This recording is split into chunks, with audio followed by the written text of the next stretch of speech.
തെരുവിലേക്ക് ജനങ്ങൾ ഇറങ്ങി അതൊരു ഭരണമാറ്റത്തിലേക്ക് പോകുമെന്ന് വിചാരിച്ചുള്ള രീതിയിലാണ് അവർ തുടങ്ങിയത്. പക്ഷെ അതൊന്നും നടന്നില്ല എന്ന് മാത്രമല്ല, ജനങ്ങൾ ഈ നല്ല എതിർപ്പുള്ള ജനങ്ങൾ പോലും ആരും പുറത്തു വരുന്നില്ല.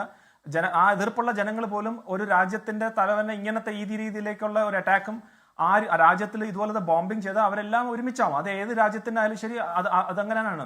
ഇറാനും അത് തന്നെയാണ് സംഭവിച്ചത്.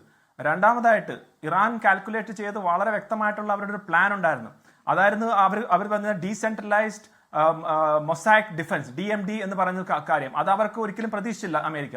അതായത് 31 പ്രൊവിൻസിൽ 30 പ്രൊവിൻസും ഒരു തെഹ്റാൻ പ്രൊവിൻസ് എന്നുള്ള രീതിയിൽ കാൽക്കുലേറ്റ് ചെയ്തിട്ട് 31 കമാൻഡേഴ്സിന് അവർ കൊടുത്തു. അതായത് അവർ അതിനുവേണ്ടിയുള്ള ആയുധം കൊടുത്തു, മിസൈൽസ് കൊടുത്തു, അവരുടെ കമാൻഡ് ആൻഡ് കൺട്രോളിലും കൊടുത്തു. അതായത് നിങ്ങൾക്ക് വേണമെങ്കിൽ എന്ത് വേണമെങ്കിൽ നിങ്ങൾ ഫയർ ചെയ്തോ, നിങ്ങൾക്ക് ഒരു രീതിയിലുള്ള ചോദ്യങ്ങളും ചോദിക്കേണ്ടതാണ്. ഇത് അമേരിക്ക ഒരിക്കലും എക്സ്പെക്ട് ചെയ്തില്ല.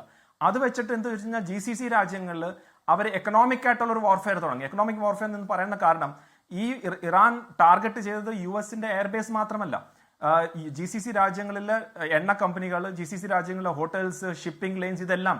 കാരണം ഇങ്ങനെ ചെയ്താൽ മാത്രമേ US-ൽ പ്രഷർ വരത്തുള്ളൂ. ആൻഡ് ഓൾറെഡി പ്രഷർ വരുന്നത് നമുക്ക് കാണാൻ സാധിക്കുന്നുണ്ട്. അപ്പൊ അത്രയും കൃത്യമായിട്ടുള്ള ഒരു പ്ലാനിങ് ചെയ്തു. അബ്ബാസ് അറാഖ്ജി എന്ന് പറഞ്ഞ ഫോറിൻ മിനിസ്റ്റർ, അദ്ദേഹം ആ ട്വീറ്റിൽ പറയുകയാണ്, ഞങ്ങൾ 20 വർഷമായിട്ട് അമേരിക്ക ചെയ്ത കാര്യങ്ങൾ, തെറ്റുകൾ ചെയ്ത കാര്യങ്ങൾ കണ്ട് പഠിച്ചിട്ടാണ് ഞങ്ങൾ ഈ സ്ട്രാറ്റജി കൊണ്ടുവരുന്നതെന്ന്. അപ്പൊ ഇതുപോലെ ഇറാൻ തയ്യാറായിരുന്നു.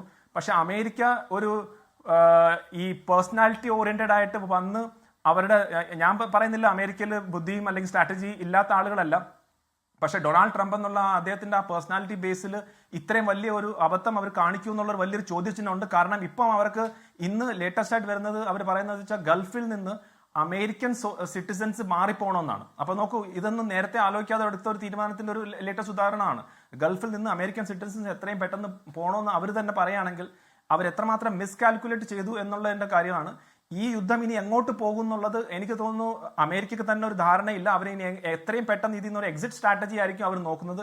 4 ആഴ്ച 5 ആഴ്ചയൊക്കെ പോയിക്കഴിഞ്ഞാൽ അമേരിക്കയിലുള്ള ഇപ്പോഴത്തെ പ്രതിഷേധത്തിന്റെ അപ്പുറം പ്രതിഷേധം വരും. ഓൾറെഡി ഡൊണാൾഡ് ട്രംപിന്റെ മേക്ക് അമേരിക്ക ഗ്രേറ്റ് അഗെയിൻ എന്നുള്ള അവരുടെ വോട്ട് ബാങ്കിൽ നിന്ന് തന്നെ ധാരാളം എതിർപ്പുകൾ വരുന്നു. ഇപ്പോൾ 6 സോൾജേഴ്സ് ആണ് US-ന്റെ നഷ്ടപ്പെട്ടത്. പക്ഷെ ഇനി വരും ദിവസങ്ങളിൽ അത് കൂടുകയാണെങ്കിൽ തീർച്ചയായിട്ടും അമേരിക്കയിൽ വലിയ ഒരു പ്രതിഷേധം വരും. കാരണം വ്യക്തമായിട്ടുള്ള കാരണമോ വ്യക്തമായിട്ടുള്ള ഒരു ഒബ്ജക്റ്റീവ്സോ വ്യക്തമായിട്ടുള്ള സ്ട്രാറ്റജി ഇല്ലാതാണ് പോകുന്നത് എന്ന ഇതുവരെയുള്ള അമേരിക്കയുടെ എല്ലാ കാര്യങ്ങളും.